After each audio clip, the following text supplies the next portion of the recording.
नमस्कार, मैं सदर सैफी और आप देख रहे हैं हमारा खास बुलेटिन। वक्फ बिल के खिलाफ एकजुट हुए देश भर के मुसलमान सरकार को दिखाई अपनी ताकत, कहा जबरदस्ती कानून पारित नहीं होने देंगे। दिल्ली के जंतर मंतर पर सोमवार को all India Muslim personal law board वक्फ संशोधन विधेयक 2024 के खिलाफ जोरदार प्रदर्शन करते नजर आई। इसी बीच में इस धरना प्रदर्शन में बड़ी संख्या में मुस्लिम समाज के लोग शामिल भी हुए। AIMPLB ने केंद्र सरकार पर आरोप लगाते हुए कहा कि यह विधेयक मुस्लिम समुदाय के अधिकारों का हमला है और अगर इसे वापस नहीं लिया गया तो एक बड़ा आंदोलन देश में शुरू हो जाएगा। इसी बीच में AIMPLB के अध्यक्ष खालिद सैफुल्लाह रहमानी ने इस विरोध प्रदर्शन को संविधान और न्याय की रक्षा की लड़ाई करार दिया है। उन्होंने कहा कि ये संघर्ष वक्फ संपत्तियों की हिफाजत के साथ साथ देश में संविधान और इंसाफ के लिए है। रहमानी ने चेतावनी दी है कि यदि जबरन कानून पास किया गया तो इसका जवाब भी उसी अंदाज में दिया जाएगा। उन्होंने कहा कि ये लड़ाई लंबी चलेगी और न्याय के लिए संघर्ष हमारा जारी रहेगा। प्रदर्शन के दौरान AIMPLB के पदाधिकारियों ने आरोप लगाया है कि सरकार मजहबी मामलों में दखल दे रही है। वहीं सांसद महबुल्लाह नदवी ने कहा कि सरकार धार्मिक मामलों में हस्तक्षेप कर रही है, जो अस्वीकार्य है। प्रदर्शन के माध्यम से मुस्लिम समाज ने अपनी एकजुटता दिखाते हुए विधेयक के खिलाफ कड़ा विरोध दर्ज भी कराया है।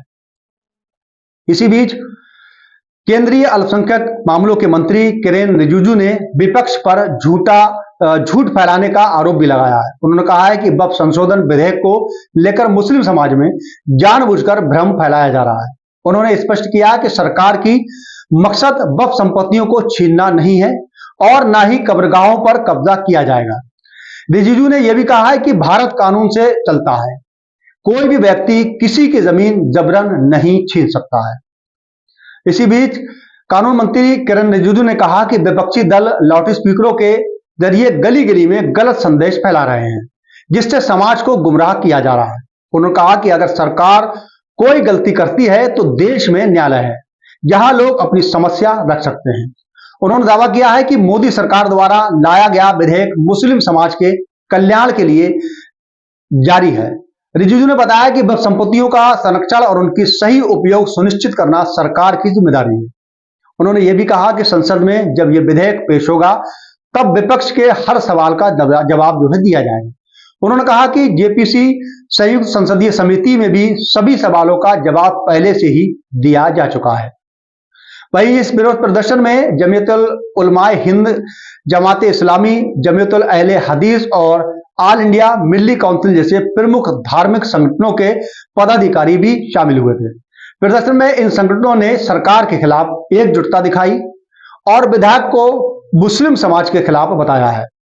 इसके अलावा कांग्रेस अध्यक्ष मल्लिकार्जुन खड़गे, राहुल गांधी समाजवादी पार्टी के अध्यक्ष अखिलेश यादव, वहीं राजद के मनोज झा और आपके संजय सिंह, DMK के नेता व AIMM के और तृणमूल